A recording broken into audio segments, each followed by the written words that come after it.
Zweig Group invites all AEC industry leaders to the 2024 AEC Small Business and Entrepreneurship Forum, the premier event for small firms in the AEC sector. Experience innovative strategies and insights on May 21st, crafted by Zweig Group's industry experts. Engage in keynotes and interactive sessions focused on recruitment, retention, and business growth. Join Zweig Group for this unique networking opportunity and take your business to new heights. Secure your spot today and be part of the AEC industry's future. Visit zweiggroup.com for more information. The Zweig Group team looks forward to welcoming you.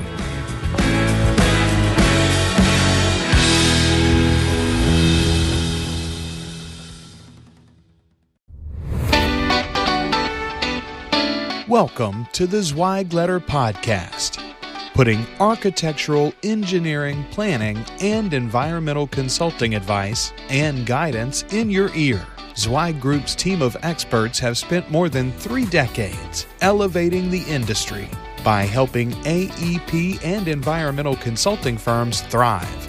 And these podcasts deliver invaluable management, industry, client, marketing, and HR advice directly to you, free of charge.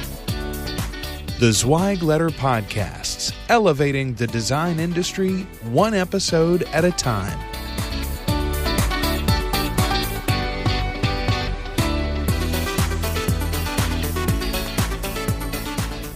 Hey folks, and welcome to another episode of the Zweig Letter Podcast. I'm your host, Randy Wilbur, and I'm excited to be with you for a new episode. I'm sitting again in front of somebody, a live individual, so it's exciting to be able to do that. I'm here with my colleague, Kyle Ahern. Kyle is the awards manager at Zweig Group. Many of you that have traveled and been to Elevate conferences or Hot Firm events have probably run into Kyle in the past, and I remember Kyle when he was just an intern. So I'm starting to feel a little old here, but nonetheless, we are here in Zweig's empty office in downtown Fayetteville, and it's only empty because most people are still working from home, as Kyle does, and we just agreed to meet here. So it's good to be in front of somebody. So yes, Kyle, how you doing? Doing great, Randy. Thanks for having me on. Absolutely, man. It's so good to see you, and I'm glad to be here today. I'd love for you just to kind of give the audience. You've been on a previous episode of the Zweig Letter Podcast, and I can't remember what episode number it is because we're up to like 192 now, right? So we're getting up there, but I'll make sure that I put that link in the show notes for that episode that you were on previously. But why don't you just kind of share with the audience a little bit about your role at Zweig, what you're doing, and just about the awards program. Yeah, sounds great. Well, like you said, I'm the awards manager at Zweig Group. Been in this role for about 5 years now, and I basically oversee and manage the entire process, start to finish. It starts basically once we get back from the conference. We kind of sit down and regroup and look at all of the awards, areas where we can improve, areas that were a success the previous year.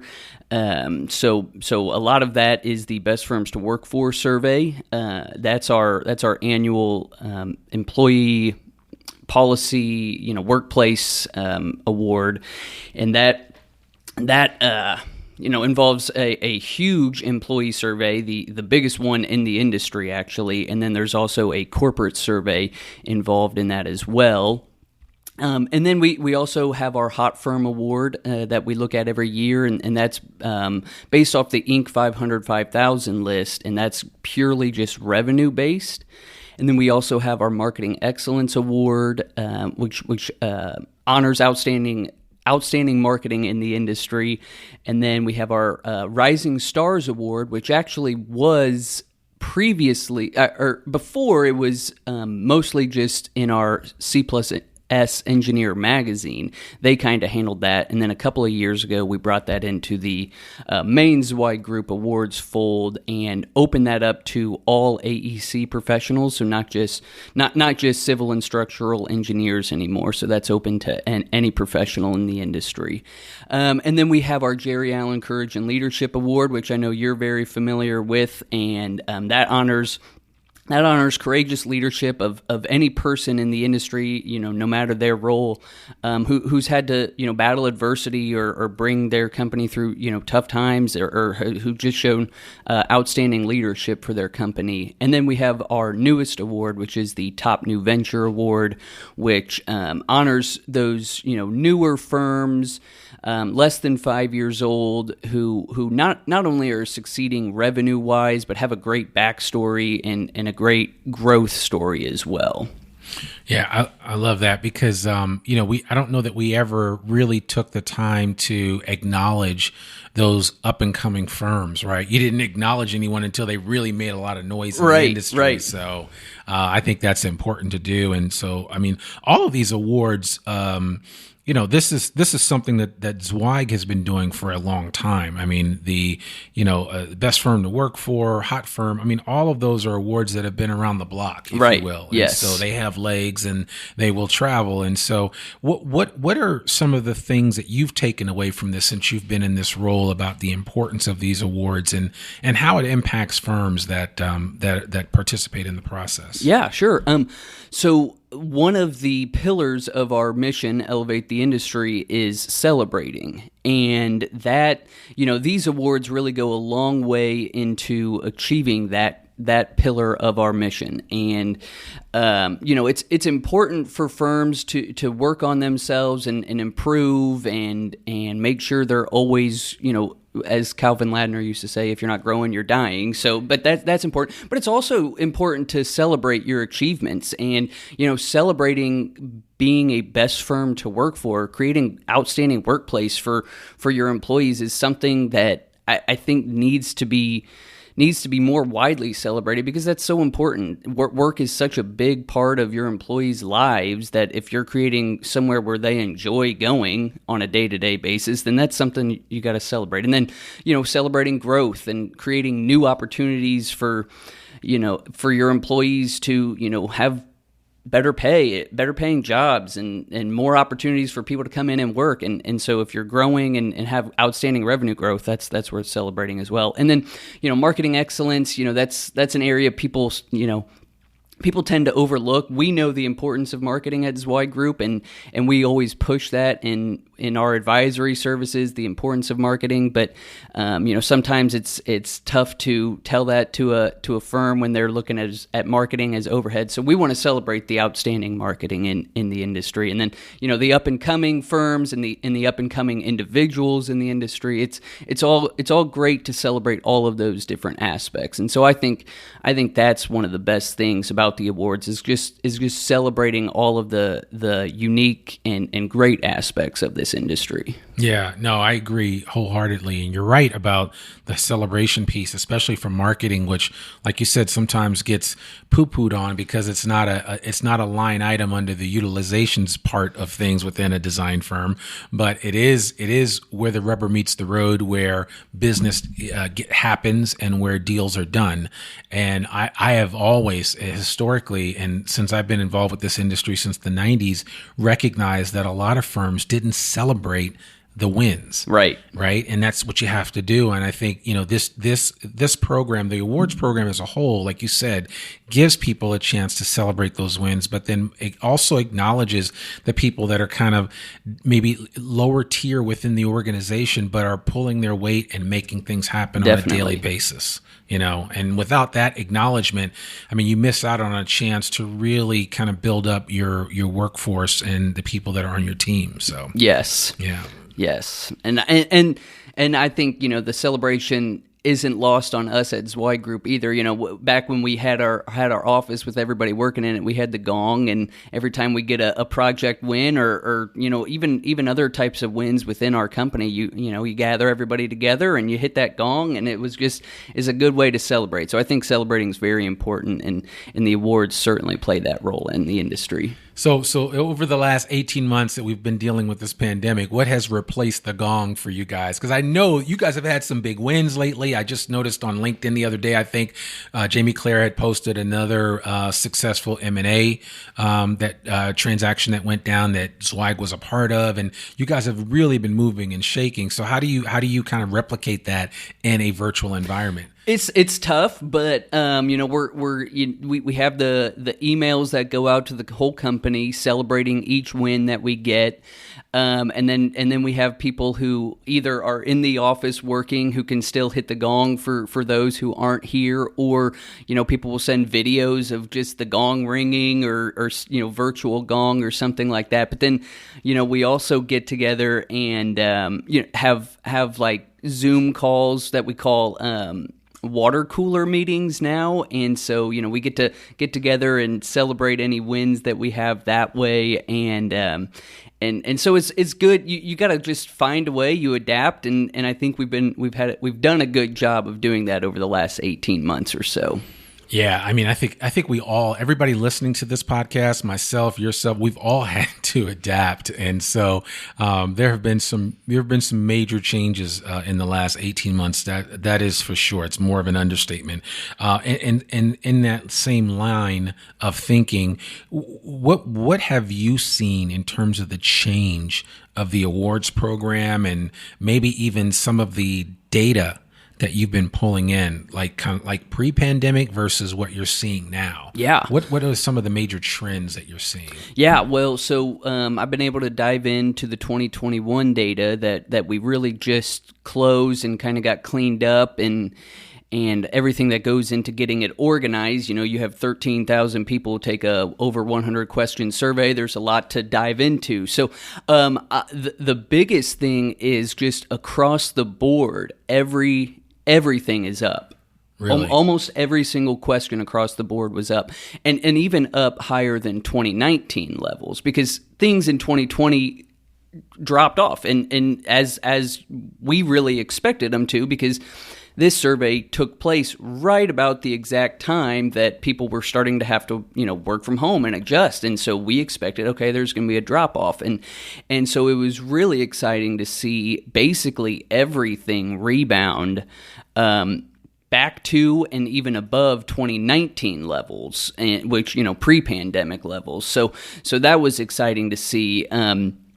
And one area in particular that was good was feeling secure in their job. I think a lot of people, were very nervous last year, but to see the score bounce back the way that it did this year, it's at the highest point that it's been since we've been tracking the data. So that's a real testament to the people in the industry, to the firms in the industry, to the leaders in the industry that are helping their employees feel very secure in their job, even through what probably everyone in this industry would describe as the most challenging time that anyone's had to go through. Yeah, I think in all of our lives, right? Because I don't know that there's too many of us that are running design firms that were around during the influenza pandemic. So we all have to say that this coronavirus COVID-19 pandemic has been a game changer for sure on a number of levels. So talk a little bit about, because I always like to focus on. Hot Firm is great. The top line revenue, when you look at firms grow, and you can easily. That's an easy thing to look at and measure. But when you start talking about what makes a best firm, right, to work for in the design space, what would you say I'm a young design professional. I've got an organization with 15, 20 employees, and I ultimately endeavor to be considered a best firm to work for. What are some of the markers of a best firm to work for? Yeah, I think the great thing about our data set is we have the ability to break it down into those different demographics. So we can look at the younger generation and look at those up and coming professionals and see what is most important to them, really. And it's really investment in their careers. That's what the younger generation are looking for. Yeah, everybody wants the compensation and the benefits to be on the same level, but that's pretty straightforward across the board. It's the investment in their career, investment in their future, setting up training opportunities, having internal trainings, lunch and learns,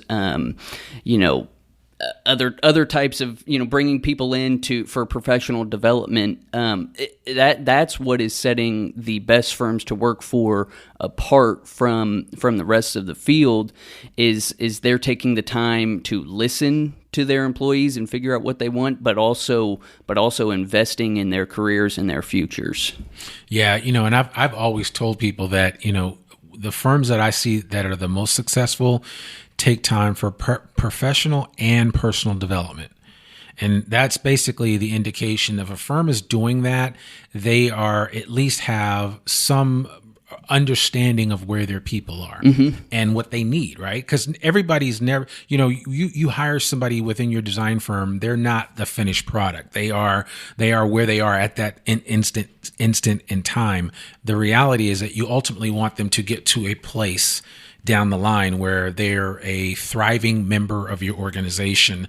And sometimes from when you hire them to when you get to that point, there's a lot of work that goes on in the process, in the background. And I call it, that's the phase where you go through, that's where all the real work happens.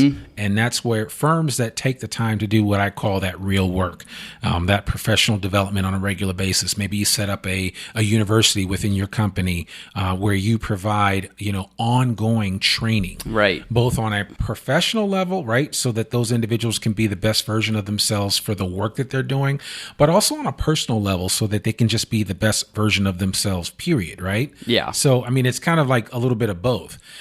So tell me, what are some of the real markers that you saw in this most recent best firm to work for that really stood out for you outside of just the personal and professional development? What else made a best firm to work for?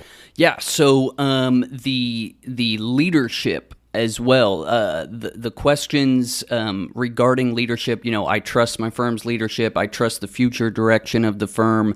My firm is ethical. Those questions were way up this year. And I think maybe it was the pandemic that really brought out the true leaders in these firms. And so those best firms to work for really, really scored well in those leadership areas. And I think that comes down to, having great managers, and then all the way through the C-suite level, and having that leadership in place. Because that trickles down and ripples out throughout the entire company. So that was probably the area that I saw, that really stuck out to me was those best firms to work for. Really, their employees felt really strongly about the leadership in their firms. Yeah, I mean, I think that speaks to obviously job security, right? You feel good about where you work. You feel like everybody that's running things has it under control. And as you mentioned that, I think about some of the people that I connected with, like Chris Huckabee from Huckabee and Ozzie Nelson, specifically two individuals that I know very well that have hugely successful design firms. And one of the first things that I asked them what they implemented as soon as this pandemic happened to kind of stay connected with their people. Ozzie started doing weekly video messages to everybody, just to kind of let them know what he was thinking, what the leadership of Nelson was thinking, and then ultimately, what he wanted to provide some encouragement. Yeah. Same thing for Chris Huckabee. I mean, just they amped up the communication. Right. So it wasn't like, what we have seen historically in the industry is that sometimes leadership and those in the C-suite tend to regress in the area of communication, where they don't focus on it enough, or they just assume that people will kind of figure things out through either osmosis or just through the water cooler talk. And unfortunately, as a leader, you can't get ahead of any narrative unless you control that narrative.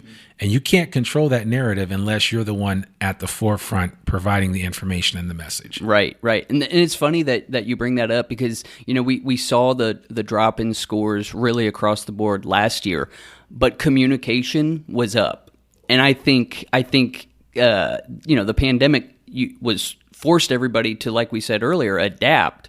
And I think communication really just took off to a level that, it may have even gotten to the point of over communicating. I know at one point at Zweig Group, we were doing like weekly all hands meeting. And I think we got to the point where we were like, okay, maybe we need to just back off just a little bit. And, of course, you keep that door open for anyone who wants to communicate. But I think at the beginning of the pandemic, everybody did a great job of trying to communicate with all of their employees. And then, unfortunately, that's the one area from 2020 to 2021 data that we saw the biggest drop was effective communication. So, you wonder if, everybody was gung-ho at the beginning, but then kind of pulled back and then regressed too much. And now, people are going back to, well, the firm isn't communicating well enough with us right now. So, you hope people will be able to rebound and get back to, all right, we got to make sure everybody's on the same page and we're communicating everything across the board.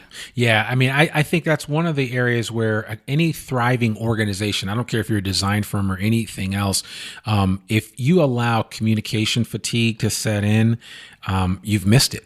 And you've got to kind of get that back and reignite that level of communication, that level of contact and interaction, because with that, anything's possible. But if you don't have it, then, you kind of leave your people to you being the leader of a company or an organization or a department, leave your people to their own devices. Right. And that's not always a good thing.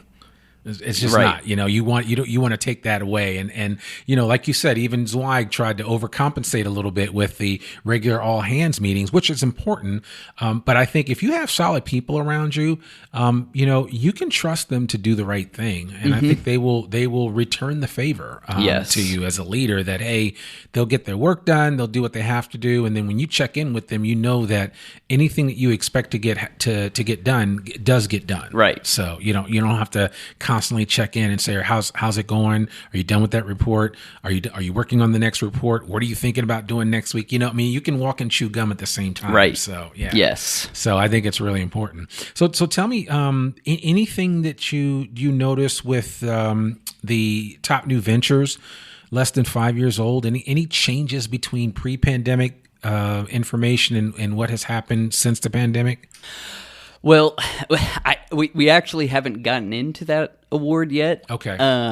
And so I am very interested because that award closes June 30th. So just here in a couple of days. So I'm very interested to get in and read those entries compared to last year and even compared to 2019 to see, how these new firms who when these people started these businesses, they probably didn't think, oh, I'm going to have to deal with a global pandemic. So it's going to be interesting to hear their story because, these well-established firms, they pivot and they adapt and, they have the infrastructure in place to do that. But these new firms, what did they have to do to survive? I think that's what everybody's mindset was last year, was to survive. So it'll be interesting to see what they had in store, in 2020 for these new firms. Right.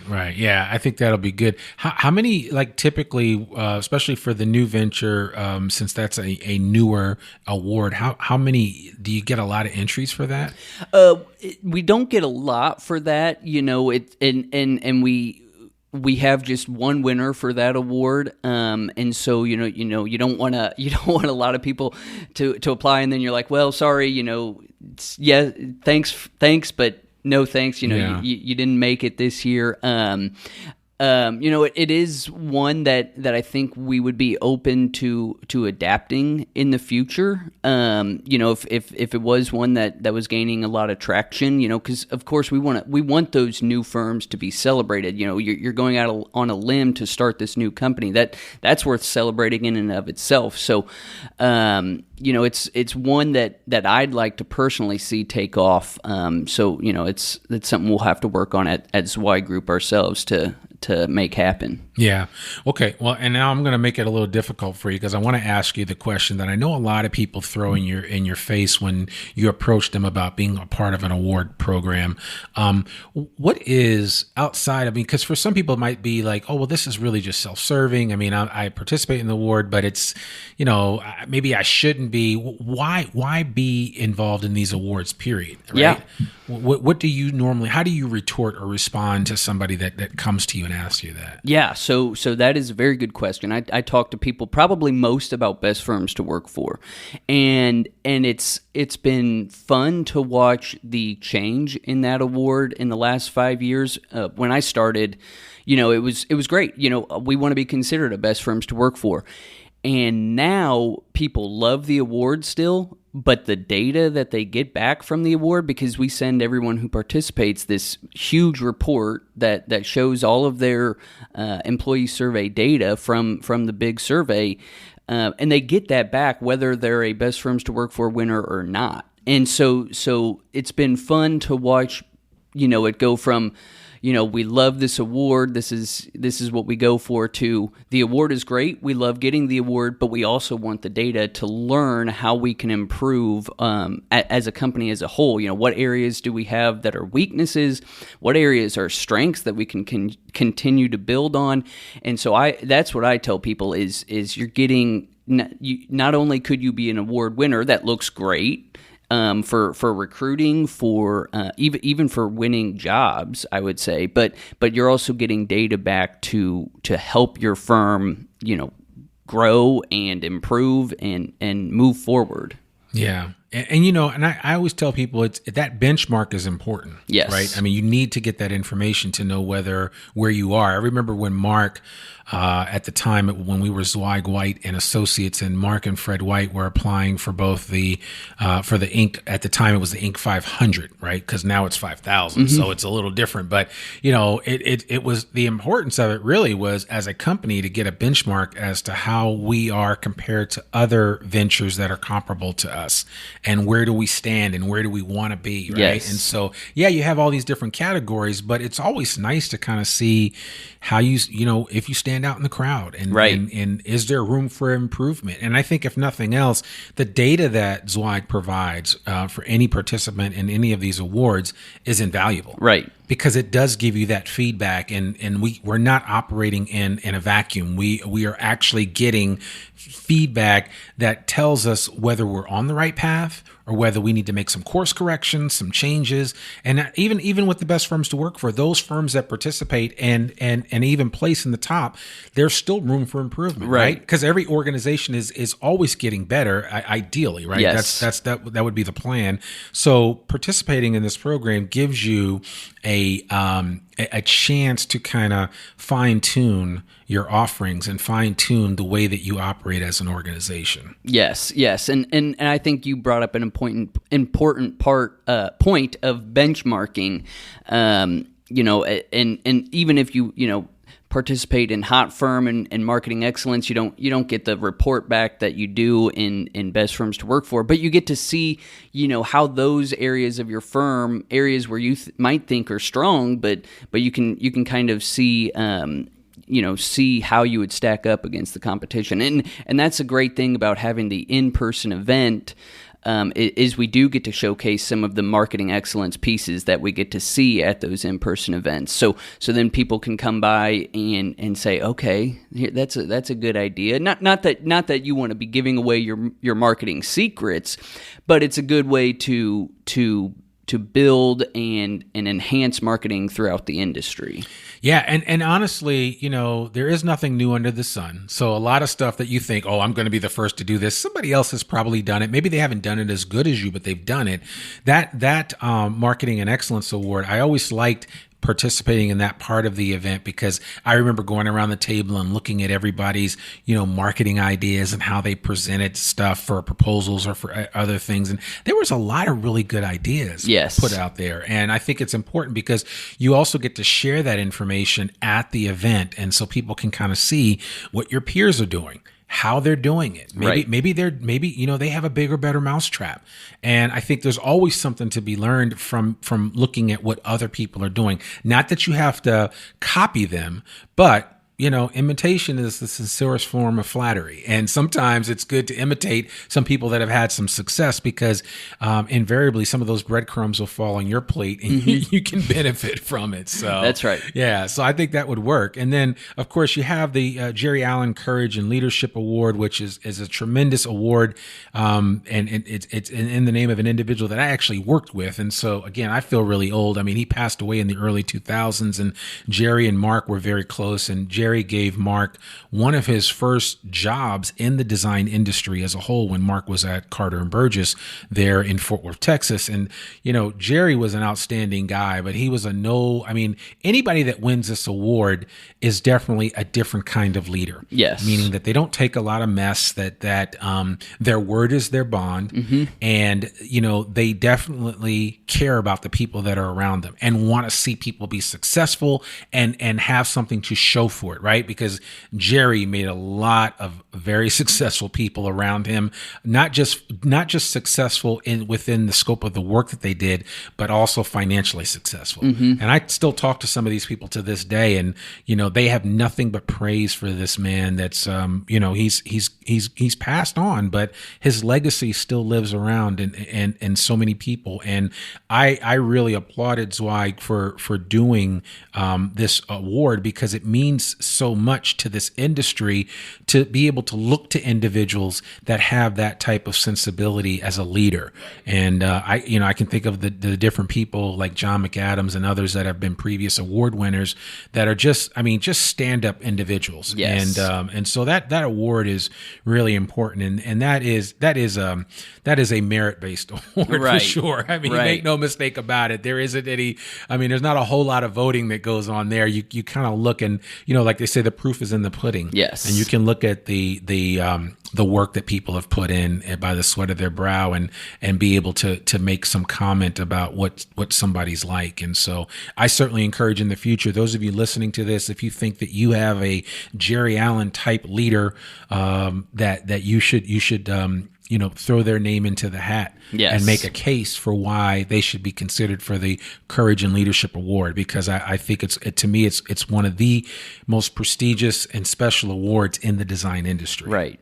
Am I overstating? No, I think you're right on. I think you're spot on, and it shows, for those who have been to the in-person event, and have seen the video testimonial that we put up about each winner from people within their firm, from those who work with these leaders every day. It's extremely powerful. There's raw emotion that goes into it. There's it's all very real and very powerful, and so. I'm excited to look at the entries for this year. That one's about to be closing as well. So excited to look at the entries, and we get a number of people, high level leaders involved in picking that winner every year. So I'm excited for that this year too. Yeah, and I want to give a shout out to somebody whose name you mentioned, Calvin Ladner, who passed away in 2020. Calvin was a friend of mine. He was a Jerry Allen Courage and Leadership Award winner. He ran LJA down in Houston, Texas, big firm, 45 locations, almost 1,400 people. But Calvin is he left some very big shoes to fill. And if you wanted to look at the example of the type of leader that was typified by Jerry Allen, it would be somebody like Calvin Ladner. So shout out to his family, shout out to the LJA family, and we certainly appreciate having examples like him in our lives. Right, yeah. Absolutely. Yeah, so that's cool.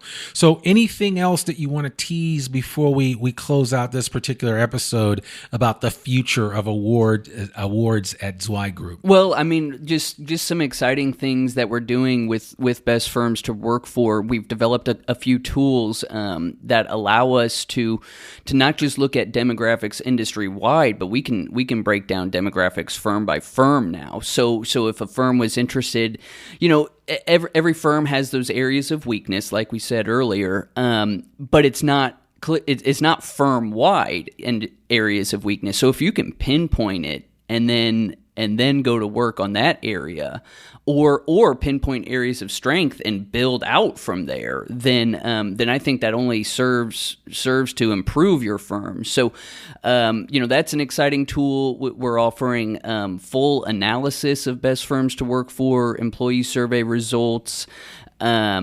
And then we're always looking to not just improve but expand our awards program as well. So I'm always open to ideas and suggestions, especially from people in the industry. So always happy to talk to anyone who wants to pick up the phone or shoot me an email about anything that we can be doing. That's great. And what's your email? What's the best email kahern@zweiggroup.com, and that's AHERN as in Nancy. Yeah, KAHERN @zweiggroup.com. Definitely reach out to Kyle, and he'll get back to you in a hot minute. So he won't let any grass grow under his feet, and you'll hear from him right away. So I certainly want to encourage you to do that. I did want to just kind of tease out this fall. There will be an Elevate virtual conference. Yes. Right? Yes. And there will be a live event. Yes. Like a real live event. Big, not like a event. limited, like there's going to be 16 people in a room, socially distanced by, 12-foot, barricades. There's going to be a real event, right? Real event, yeah. So the virtual event is going to be 4 weeks long. That's starting September 13th.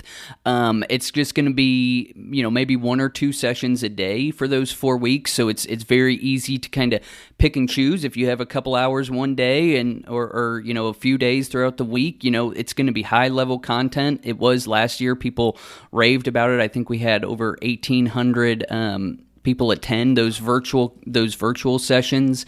So that, and it's free. So that's open to anyone within your firm who wants to join any of those sessions. And then, we're having the full Elevate AEC conference this year, which we're so excited about. And people I've talked to are very excited about getting back to it because that really is our big celebration. I mean, you've seen the light show that Chad Kleinens, our CEO, likes to put on for the awards show. He describes it as a mix between an award ceremony and a rock show, and right. I think that is spot on. So we're excited to get back to this year, and of course, there's going to be outstanding speakers and breakout sessions and networking. So just very, very excited to get back to in-person events for those who are comfortable and want to join us there in Denver. Yeah, and I would encourage everybody to participate in both of these events, and for sure, what we talked about earlier in this conversation about, creating opportunities for professional and personal development for all of your people. The Elevate virtual conference is the best way to do that. I mean, you can make sure that all of your people sign on. It's just like what I tell people. I mean, you're listening to the Zweig Letter podcast, but so many of you haven't subscribed to the Zweig Letter. It comes out free every Monday. That's right. It comes out at 12 noon. It drops in your email inbox. You can read it at your leisure. It's about 12 pages of some of the best content and information. And Kyle, you write articles. That's right. There. I've got one coming up too that I just finished. Yeah. So, and I've written a ton of articles in there. And so, you can find something for everything that you're dealing with within the design industry space, right within the walls of the Zweig Letter newsletter, one of the oldest running newsletters in the design industry. So, yes. Certainly want to encourage you to take advantage of that. Not only can you sign yourself up, but if you want, you can email Kyle, or you can email Sarah Sparkman at sparkman@zweiggroup.com and just say, hey, Sarah, I want to sign my whole company up for the Zweig Letter. You can send her an Excel spreadsheet with the contact information. It will go right into the database, and everybody on your team will get that, and you'll be the better for it because you will create a workforce. You'll create people on your team that are much more aware of what's happening in the design industry. Yeah, I know I've learned an unbelievable amount from the Zweig letter. So yeah, definitely subscribe anyone and everyone that you can. That was my study guide. When I first got in the industry in 97, Mark was like, just read what I write and read this information and read some of our books. And that's what I did. I read several of the books that in publications that Zweig put out, but I also read the newsletter religiously. And I still read it to this day, because I love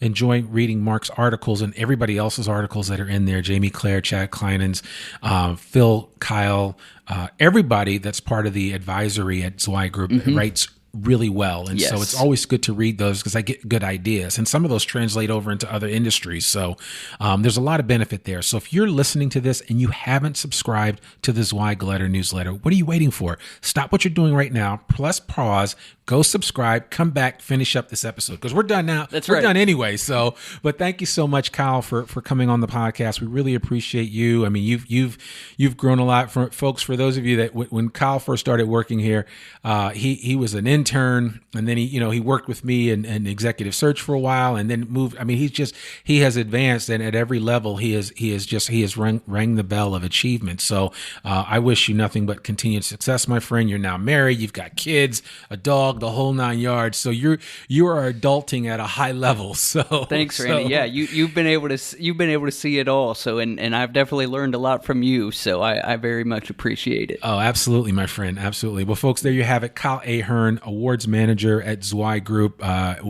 We put his contact information in the show notes if you want to reach out to him. Again, his email is kahern, AHERN @zweiggroup.com. That's all that we have for you this week. That's another episode of the Zweig Letter Podcast.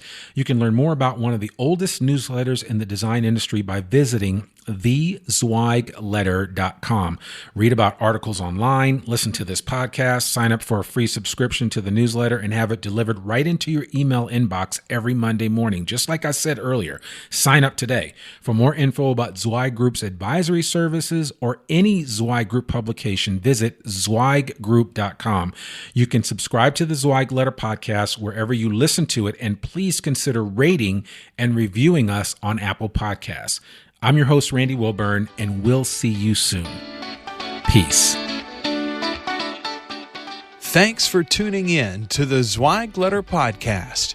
We hope that you can be part of elevating the industry and that you can apply our advice and information to your daily professional life.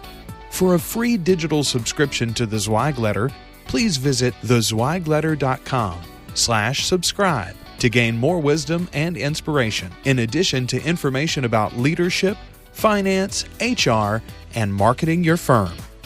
Subscribe today.